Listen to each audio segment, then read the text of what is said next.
습관, 재테크의 법칙. 이번 시간은 생애 최초 내 집 마련을 위한 주택 플래닝에 대해 알아봅니다. 자산 구조에 맞는 부동산 투자 방향 노하우. 재테크의 법칙 11번째 시간. 지금 시작합니다. 채널 고정. 안녕하세요. 재테크의 법칙 시청자 여러분. 재테크의 법칙 진행하고 있는 최영식입니다. 자, 그동안 총 10번의 재테크의 법칙 방송이 나갔는데요. 여러분들에게 어떻게 여러분 재테크에 도움이 되는지 모르겠습니다. 일단 저희 재테크의 법칙은 추구하는 방향이 정확합니다. 여러분들의 실제 재테크에 바로 써먹을 수 있는 도움이 되는 내용을 좀 준비하고 있는데요. 만약에 이해가 안 되는 부분이 있거나 하신다면 다시 보기를 통해서 꼭 다시 한번 확인하시길 바랍니다. 자, 오늘부터 이제 11회차부터 앞으로 3번 정도는 저희가 이제 제가 준비한 내용으로는 주택 플래닝이라는 개념을 좀 여러분들에게 설명을 해드릴까 합니다. 많은 사람들이 이 집을 살아가면서 우리가 돈을 쓰다 보면은 가장 많이 들어가는 돈이 바로 집과 관련된 문제입니다. 은퇴 자금이 많이 필요할 것 같다 이렇게 생각하시는 분들도 있지만 실제 살아가면서 거의 전 재산의 한 70% 이상은 이제 집과 관련된 돈들인데요.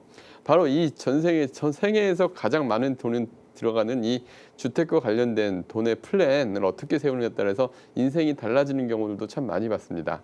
그래서 오늘 여러분들에게 어떻게 내 집 마련 계획을 체계적으로 세우고 그 다음에 향후에 나는 어떤 식으로 준비를 해나가야 될지를 앞으로 11회, 12회, 13회에 걸쳐서 좀 설명을 해드려 볼까 합니다. 자, 먼저 오늘 11회 처음으로 여러분들에게 소개할 내용은요. 생애 최초 내 집 마련을 위한 주택 플래닝이라는 얘기를 여러분들에게 해드리고자 합니다. 자, 요즘 부동산 시장 어떻습니까? 2007년을 기점으로 해서 계속 부동산 시장이 가격이 하락해 왔다. 이렇게 얘기들을 많이 하시잖아요.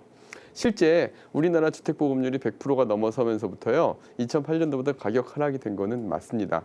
그리고 시장 전체적인 통계적인 측면에서 봐도 좀 어려웠던 점도 사실이고요. 그리고 그 가장 큰 이유 중에 하나가요. 우리 에코 세대라는 게 있습니다. 에코 세대는 현재 20대, 30대를 이제 에코 세대라고 이제 일컫고 있는데 그 에코 세대 분들의 주거 비율 현황을 보면 이런 내용들을 아주 극렬하게 알 수가 있는데요. 지금 2030 세대의 주거 비율 현황을 보면은요. 전체 그 월세 지금 거주 형태를 보면 약 42.5%가 보증부 월세를 살고 있습니다. 그리고 31%가 전세로 거주하고 있고요. 그리고 자가주택 비율이 전체의 우리 에코 세대 중에서 약 15.3%밖에 되지를 않습니다. 이러다 보니까 이제 또 많은 사람들의 또 심리적인 전환도 보면은 이제 주택 가격에 대한 영향을 끼치는 것 중에 하나가 심리적인 요소도 이제 무시할 수 없는데요. 요즘 2030 세대들 만나 보면은 향후 부동산 시장 주택의 공급률은 늘어났고 수요는 제한적인데 공급이 늘고 수요가 줄다 보니까 향후에 부동산 시장은 더 안 좋아질 거다. 그래서 과거처럼 가주택의 매매 차익을 노린다든가 이런 방식이 어려워질 거기 때문에 내가 갖고 있는 전 재산을 다 이제 여기에 주거로 깔고 왔는다는 데서 이제 많은 거부감을 갖고 있는 것도 사실입니다. 그러다 보니 이제 주택의 구매 지수도 많이 떨어진 것도 사실이고요. 그리고 이렇게 된 데에는 사실은 이제 하우스 푸어 문제가 좀 많이 심각했다고 보여집니다. 하우스 푸어라는 용어는 뭐냐면 주택을 보유하고 있으면서 이 거주주택 마련을 위해서 대출을 활용했잖아요. 대출을 활용하다 보니까 이제 원리금 상환을 하게 되는데 원리금 상환액이 생계에 부담을 느낄 정도로 커지다 보니까 자산은 많지만 이 부담이 커지면서 소비 지출을 가계 지출을 줄이고 있는 가구를 하우스푸어라고 하는데 우리가 흔히 얘기하는 하우스푸어 함은 가처분 소득, 그러니까 내가 소득에서 세금을 빼고 쓸 수 있는 소득에서 이제 이 쓸 수 있는 소득에 원리금 상환액이 10%가 넘어가는 분들을 하우스푸어라고 합니다. 아마 대부분 주택 소유자들이 많이 여기에 해당됩니다. 그러다 보니까 이런 가구가 지금 2011년 현재 한국은행 통계로 보면 약 한 150만 가구 정도로 540만 명이 하우스푸어에 해당된다고 합니다. 그러니까 굉장히 심각하다는 걸 알 수가 있겠죠. 이런 상황이다 보니까 많은 분들이 이제 주택 구매를 미루거나 하다 보니 부동산에 대한 이제 현재 인식의 차이가 주택 시장에도 많이 영향을 미친다라고 보여집니다. 근데 20에 40세 분들이 우리가 가장 활발하게 주택 마련해야 되는데 이분들이 대부분 자녀 교육, 노후 대비 등이 문제하고 이제 이 이해관계가 주택 구입하고 이제 벌어지게 되는데요. 이런 분들이 참 많은 이제 그동안 차이가 있었다고 보여집니다. 그래서 하지만 요즘 어때요? 전세가가 올라가다 보니까 또 집을 사야 되는 건 아니까 또 요즘에 또 전세가가 오르고 매매가가 줄어들고 하다 보니까 집을 사는 방식으로 하는 게 어떨까 이런 생각들도 많이 하시게 됩니다. 그래서 이런 분들이 어떻게 준비를 해야 될지 오늘 한번 내용을 좀 말씀드리고 싶은데요. 중요하겠죠. 여러분들도 제가 그런 판단을 많이 하실 겁니다. 전세가 특히 또 오른다고 하잖아요. 전세가는 또 오르고 또 요번에 그 정부의 정책이 바뀌면서 또 이제 정부가 또 부동산 규제를 또 많이 완화해 준다라는 또 얘기도 있으면서 집을 사야 될까 이런 고민들을 하시는 분들 오늘 내용을 꼭 하나씩 잘 보시면서 여러분들의 상황에 맞게 한번 대입을 해보셨으면 좋겠습니다. 자, 먼저 첫 번째 제가 이제 그 내 집 마련을 위한 생애 최초 내 집 마련 플래닝을 하는데 먼저 경고를 하나 하고 싶습니다. 잘못된 주택 플래닝 인생을 망친다. 이 주제로 설명을 좀 드려볼까 하는데요. 제가 오늘 사례자 한 분을 좀 소개 한번 해보겠습니다. 이분 같은 경우는요. 맨 처음에 이제 신혼 시절에 맞벌이 부부로서 30대 초반의 맞벌이 부부로서 결혼 시절에 신혼 초기에 소득이 많다 보니까 집을 투자한 케이스입니다. 결혼을 하면서 많은 목돈이 없어서 전세 보증금 8천만 원으로 다세대 주택 전세를 살면서 현금을 한 이제 1억 정도 가지고 계셨던 분이셨습니다. 그러니까 이제 자금도 여유가 있고 하니까 어디에 눈을 돌렸냐면 이제 청약이라는 데에 눈을 돌렸던 케이스인데요. 이분 같은 경우 월 600만 원의 소득 중에서 한 달에 230만 원 정도를 소비를 하고 계신 분이었습니다. 그리고 부부 합산 저축 금액으로 370이 저축이 가능한 분이셨는데 이분이 이제 그 투자의 목적으로 그 인천의 영종지구 쪽에 112제곱미터의 아파트를 구매했던 케이스인데요. 분양가는 2억 9천에 구매했고 그 다음에 중도금 대출 정도 활용해서 1억 9천 정도를 이제 대출을 활용해서 들어가는 방안으로 했었습니다. 그리고 이분들은 좀 계획이 치밀하셔가지고 한 달에 120만 원 정도를 대출 상환 준비 금액까지 잡아서 이제 저축을 했던 케이스입니다. 그러니까 저축액도 상당했고요. 수입도 많았죠. 근데 이분들이 왜 인생에 망칠 수 있느냐? 이제 이거를 2010년도에 분양을 받았는데 2013년 현재의 자산을 보시죠.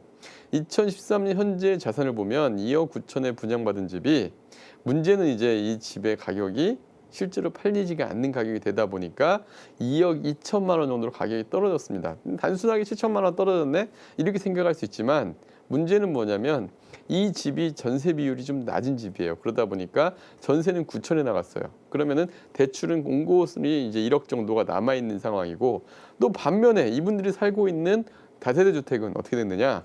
다세대 주택은 오히려 전세값이 또 올랐습니다. 그러다 보니까 1억으로 올랐어요. 그런데 자산은 어떻게 돼요? 2억 2천에서 1억 9천에 1억의 대출금 빼고 이 9천의 보증금이 빠지면 1억 3천 정도로 자산액은 확 줄게 되죠. 그러니까 1억 8천의 자산을 가지고 있다가 1억 3천으로 자산이 줄어든 상황에다가 그냥 줄기만 했느냐? 그것도 아닙니다. 이게 또 어떤 돈이 또 여기에 투자가 됐냐면은 월 저축하던 금액까지 다 여기에 들어가서 지금 이런 상황으로 만들어진 거거든요. 자, 그러면은 이분의 지금 현재 상황은 또 어떻게 됐느냐? 처음에 집을 살 때는 소득이 많았어요. 그래서 이게 다 유지가 될 것 같고 괜찮았지만 2013년 수입 지출 현황을 보면 그 사이에 이 자녀분이 태어나고 육아 문제가 해결이 안 되다 보니까 맞벌이에서 외벌이로 전환되게 된 겁니다.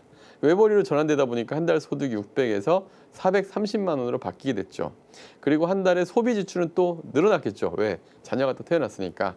320 정도 지금 소비를 하고 계시는데요. 이 중에서 한 달에 월 원리금 상환액으로 1억에 대한 대출에서 45만 5천 원 정도를 상환을 하고 있고 그다음에 부부 합산 그래도 저축을 한다고 하는데 60만 원 정도 저축을 하고 있는데 되게 암울한 상황이잖아요. 왜? 자기들은 지금 다세대 주택에 건설을 하고 있단 말이에요. 자산이 있음에도 불구하고 그다음에 대기업 직장인인데 이런 상황이 되다 보니까 이걸 어떻게 해결할까 이제 이렇게 말씀을 많이 하시는데 실제로 이 저축이라는 걸 많이 못 하게 됐잖아요. 만약에 분양 시점에 분양을 받지 않고 금융자산을 좀 모아서 자신들이 거주할 주택을 조금만 더 합리적으로 생각을 했다 한다면 내가 만약에 이 대출을 갖다가 이 정도로 끼지 않았다고 한다면 그리고 내가 만약에 좀 더 계획적으로 향후에 들어갈 비용과 향후에 들어갈 소비액을 잘 판단을 해서 거기에 맞는 선택을 했다 한다면은 이런 결과는 나오지 않았을 것 같은데요. 그냥 무리한 투자, 차익에 대한 투자 방법, 그리고 과거에 그 투자 행태를 따라갔던 게 이제 이런 결과를 가져온 겁니다. 그래서 주택도요, 사실 때 이렇게 무모하게 투자라는 생각보다는 내가 과연 여기에 감당이 가능하냐. 그래서 이런 것들을 보셔야 되는데, 주택 플래닝이라는 거는 다른 게 아니라 총 3가지 정도를 검토를 하는 걸 주택 플래닝이라고 합니다. 첫째, 이 집이 내 재무적으로 적합하냐. 재무적 적합성을 따지는 겁니다. 이건 뭐냐면, 먼저 집을 사기 전에 제일 먼저 고려할 건 뭐냐면은, 요즘들은 많이 하고 계시지만 많이 그래도 사람 착각하시는 것들 중에 하나가 있습니다. 자신의 현재 소득과 지출 상황을 먼저 고려하고 대출을 활용하는 게 좋으냐 안 좋으냐를 따져보는 거. 또 주거와 투자를 분리해서 내가 주거 쪽에 어느 정도 비용을 쓸 것이냐, 그리고 나는 투자로 해서 어느 정도 소득을 좀 벌고 해서 노력을 할 것이냐, 이렇게 좀 고려하는 요소를 재무적 적합성. 그래서 나의 재무적 상황에 과연 맞느냐 안 맞느냐를 따지는 게 재무적 적합성입니다. 두 번째는 주택 플래닝 두 번째는 지역적 적합성입니다.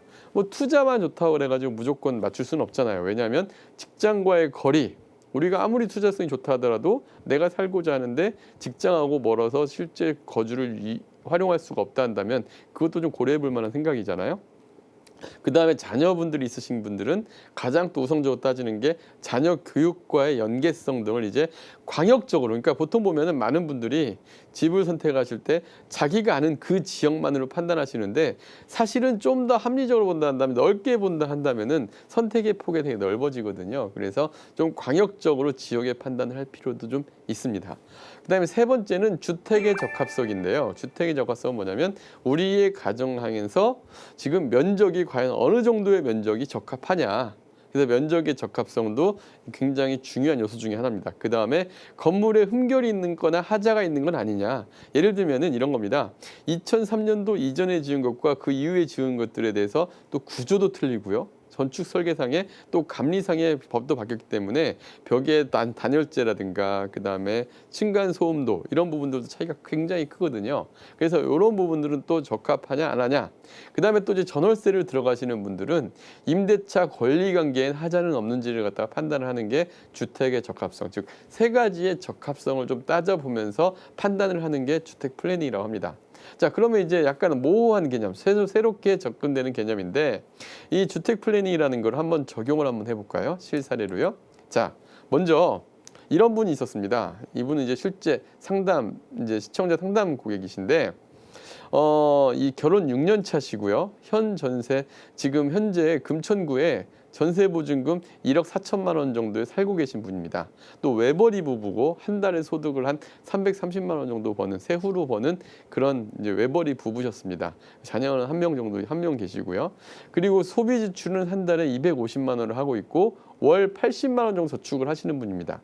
이 정도면은 우리 대한민국 평균 서민 정도, 한 대기업 정도 다니시는 분들, 서민의 부부 정도가 되지 않을까 싶은데, 자, 결혼 인정차에 현 전세가, 근데 문제는 뭐냐면 이분이 재산 형성을 어떻게 하냐, 월 저축해서 계속 모으다가 전세값이 오르면 오른 만큼 또 다시 납부를 하고 또 다시 모아가고, 전세값 오르면 또 보증금 올려주고 또 모아가고, 이렇게 했던 케이스거든요. 이걸 한 3번 정도 하면은 여러분들도 아마 그런 생각할 거야. 지겹다라는 생각도 할 거고, 더더군다나 올해 또 작년, 올해, 재작년, 한 최근 한 3, 4년간 전세값이 폭등을 했죠. 실제 이분도 지금 1억 4천 살고 계신데 요번에 전세 만기가 돌아오세요. 근데 어떻게 돌아오시냐면 전세 시세가 2억으로 오른 겁니다. 그러니까 얼마를 올려줘? 6천만 원을 올려줘야 되는데 지금 현금이 없으시잖아요. 왜? 그 전에 전세 보증금을 올려주고 또 이렇게 하다 보니까, 그러다 보니까 이제 전세담보대출 전에도 받아서 그거 다 상환하고 났더니 또 올려달라는 거예요. 여러분들 이럴 때 판단 어떻게 하세요? 아마도 이분과 같은 생각을 하실 거예요. 이제 집을 사야 되는 게 맞지 않을까? 또 6년 정도 했고, 근데 자녀도 이제 초등학교에 들어가니까, 들어갈 시점이 다 돼가니까 이제 자녀 교육 문제도 신경 쓰이고, 그래서 대출을 활용해서 주택을 살 것이냐, 아니면은 6천만 원 전세 보증금을 또 대출을 다시 받아서 전세로 거주할 거냐, 이제 요걸 따져 보셔야 되잖아요. 근데 이때 이제 필요한 게 바로 재무적으로 가능하냐 안 가능하냐, 이제 이런 걸 좀 따져 보셔야 되잖아요. 자, 이분 같은 경우는 대출 상품도 잘 보셔야 돼요. 사실 전세 대출은요, 사실상 신용대출입니다. 그러다 보니까 금리가 한 4%대 정도가 나옵니다. 일반적으로 보면은요. 물론 이제 뭐 혜택이 있는 다른 저소득층이거나 하면은 저금리 상품도 있지만 일반적인 대기업 직장인을 이렇게 본다 한다면은 한 3% 후반대, 4% 초반대, 약간 4.5% 정도까지 나오더라고요. 그러면 4.5% 금리가 적용이 되면 6천만 원 대출을 받을 경우에 한 달 이자 비용으로 약 한 22만 5천 원 정도로 들어가게 됩니다.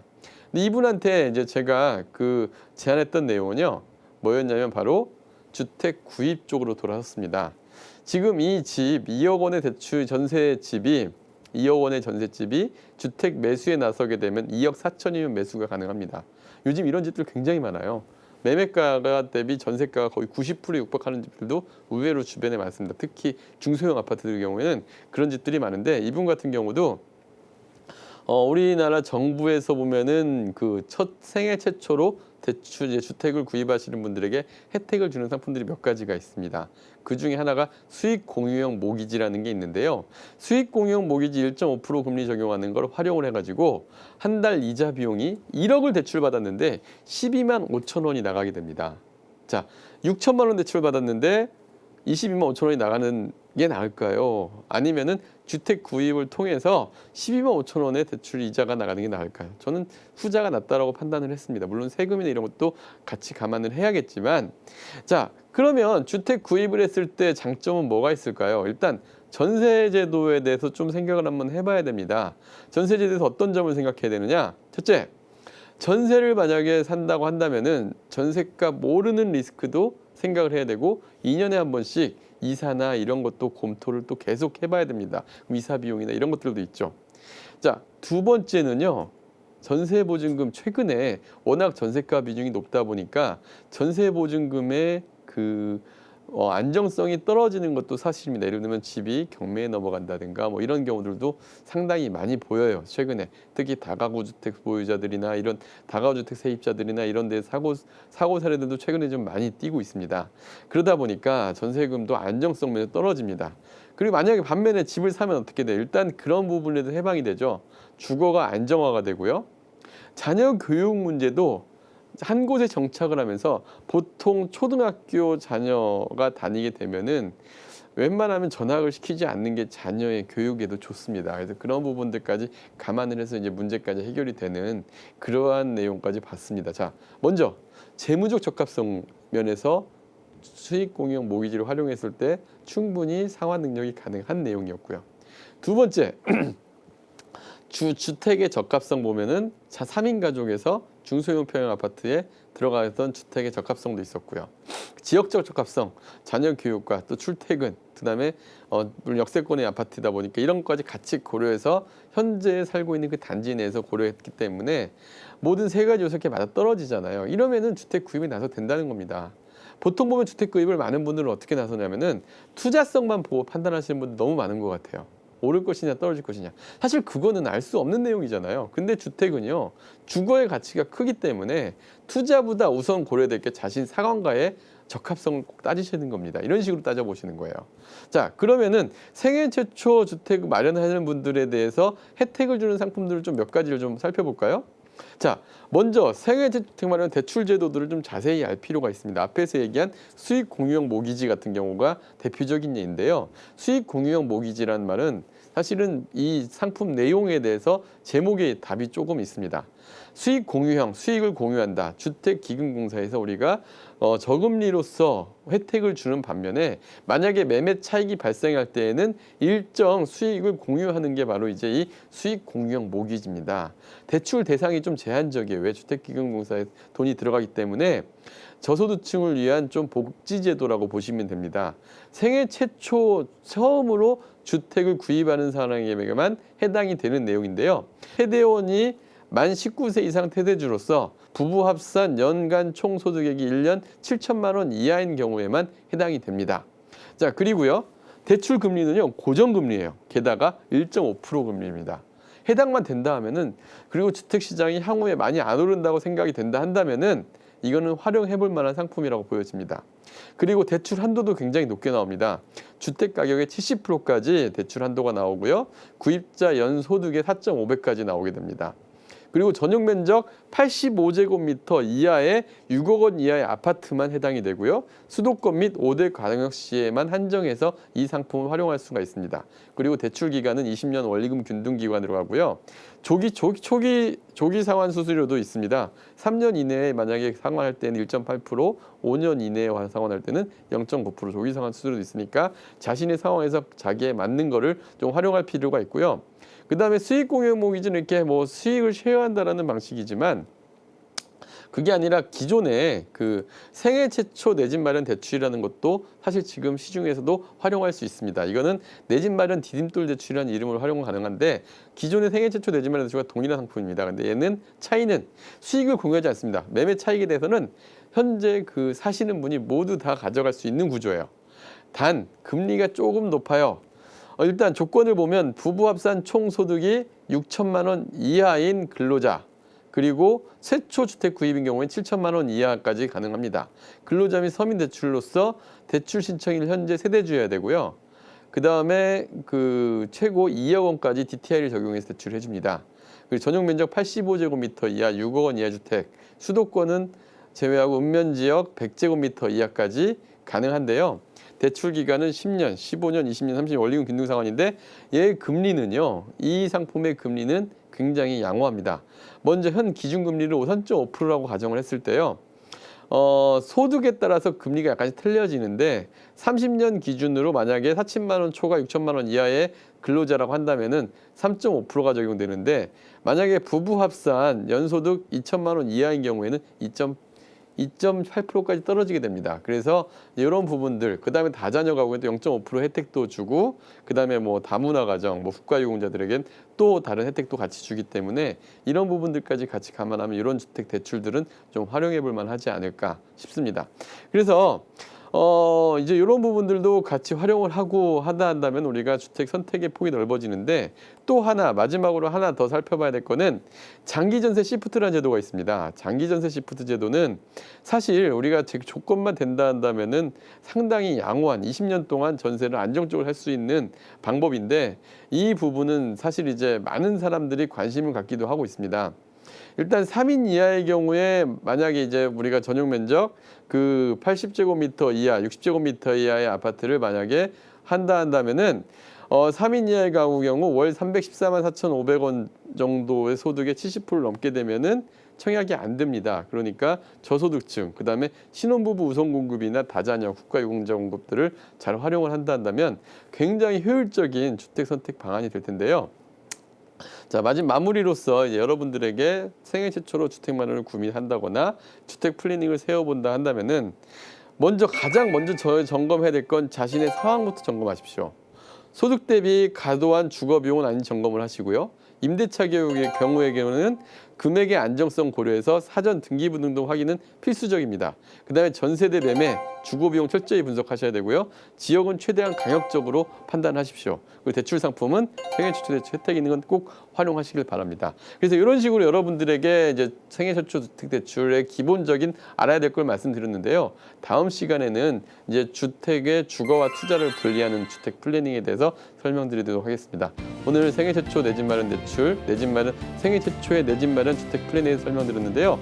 다시 한번 보시길 분들은 꼭 알텐 통해서 방송을 통해 다시 보고 하시기 바랍니다. 감사합니다.